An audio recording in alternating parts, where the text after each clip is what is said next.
আমাকে একজন প্রশ্ন করছিল যে উল্টাপাল্টা দাগিয়ে ভার্সিটির চান্স হয় নাকি, মানে এমনি যদি অনুমান করে কেউ দাগায় ভার্সিটি এক্সামে ভর্তি পরীক্ষা তাহলে তার চান্স হবে নাকি। প্রশ্নটা আমার খুব ভালো লাগছে, তাই ভিডিওটা তৈরি করতেছি।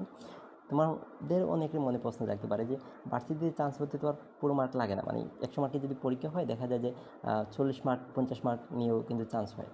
তো এক্ষেত্রে আসলে কথাটা হচ্ছে ভার্সিটিতে আসলে উল্টাপাল্টা দাগিয়ে চান্স হয় না। কারণ কি? কারণ এখানে নেগেটিভ মার্কিং আছে। নেগেটিভ মার্কিং জিনিসটা কি? প্রতিটা ভুল উত্তরের জন্য তোমার একটা নির্দিষ্ট পরিমাণ মার্ক কাটা যাবে।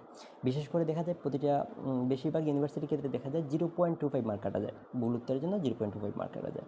এখন ধরো তুমি 100 মার্কের পরীক্ষায় তুমি 30টা এমসিকিউ অনুমান করে সঠিক দাগাইলা বা 40টা সঠিক দাগাইলা, কিন্তু ভুল কয়টা করলা? আর বাকি যে 60টা আছে এই 60টা কিন্তু তুমি ভুল দাগাইছো। এই 60টার জন্য তুমি প্রতিটা চারটার ক্ষেত্রে বা প্রতিটা প্রশ্নের ক্ষেত্রে তুমি 0.25 মার্ক কাটা যাবে। মানে প্রতি 4টা প্রশ্নের জন্য তোমার 1 মার্ক করে কাটা যাচ্ছে।